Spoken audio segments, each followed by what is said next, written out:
Talking women, which I have been talking about all my life before I talked about elections. Congratulations though on the award. Thank you very much. When you heard the news, how did it make you feel?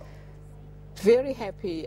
It's always wonderful to be honored because you feel people appreciate you, and you always feel it's worth doing things because one day people will notice them and they will show their appreciation for that. So it's an encouragement also, not only to me, and I think to many more others. But when I accepted this award last night, I said I was accepting it on behalf of the mothers of these women because they are all women who are really my daughters, you know, are doing something very wonderful, getting together, concentrating on uplifting other women and giving them an opportunity to study and become chartered accountants.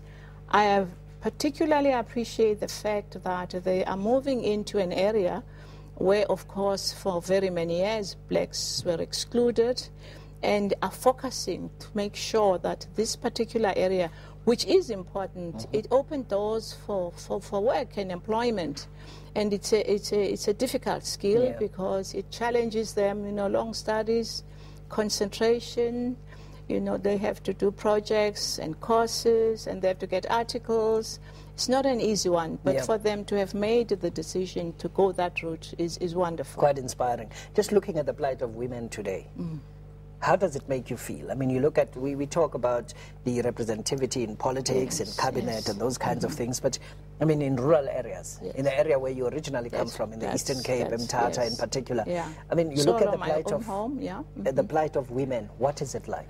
You know, in some things we seem to be doing for well. We talk of representation and we look at the statistics and we're very proud.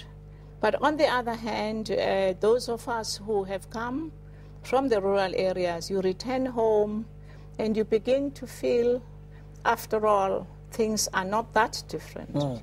You still find women, which happens in many areas, who still this day and age, because of the difficulties of coping with the structures, they still have to go and fetch water and put water on their heads. This last winter, it's still winter in fact, it was so cold, and to imagine that there were people who still had to go and find firewood during those cold days because there is no other way of heating, there's no other form of energy. And these are realities. The fortunate ones are those who can use paraffin stoves for cooking and for warming them up. The third area, which is hitting us very, very hard across the board, in spite of the advantages that many women, many of us have, is the poverty. Just sheer poverty. Lack of the medical facilities for women.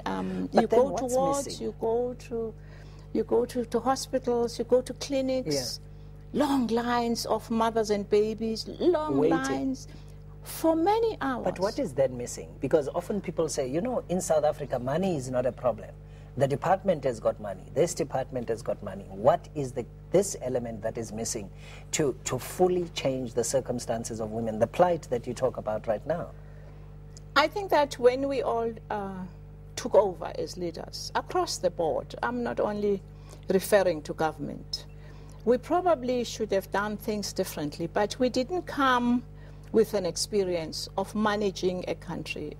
We didn't come with any experience of realizing that we are in fact in two economies and two nations in the sense.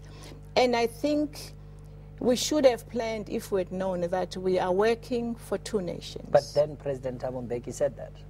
No, but then it was good to say that, but then we should have created, in my opinion, structures that would make it possible for us to service the so-called underdeveloped sections of our country differently.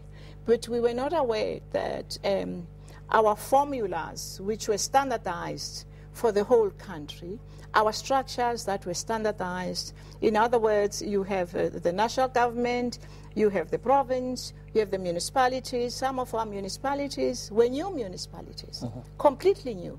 In most of the rural areas and villages in South Africa, there were no municipalities. And so there was no capacity, there were no people who had the skills to manage them.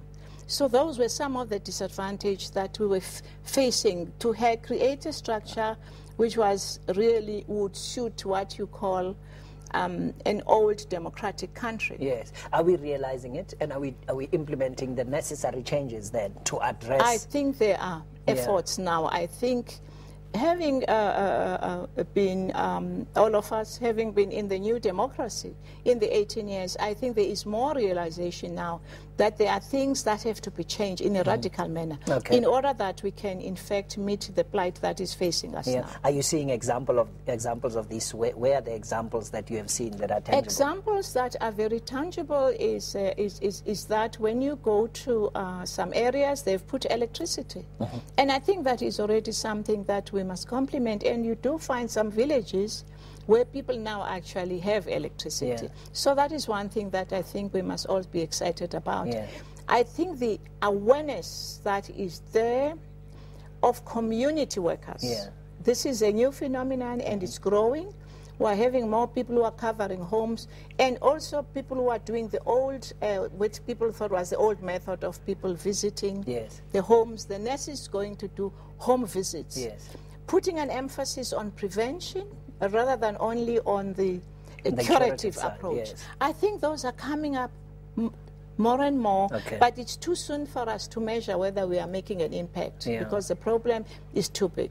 Now, with the recognition that comes with awards like the one you won last night, is it empowering? I mean, does it strengthen your arm in the work that you are doing, in the stuff that you are doing now? What does this award mean? Well, what I'm doing now is that I have retired, and at best what I'm still very much into the world, which is my world really, of the non-governmental organizations, and I serve on several of these. And we are trying, with the difficulties we have now, is that the NGOs of the old, I was part of the NGOs of the old, we had a lot of funding that used to come from overseas. And this funding that was coming overseas was very helpful in us doing the work. And the greatest challenge now that most of the NGOs are facing is resources. People are there, and we are there with our experience, but the resources are a challenge. All right. Congratulations on the award. Thank you very much for joining us this morning, Dr. Brigalia. Glad to be here. Congratulations indeed, talking about her award, but also about how things are changing, particularly in the plight and circumstances of women around the country. You may have some thoughts about our conversation. Tweet, why don't you?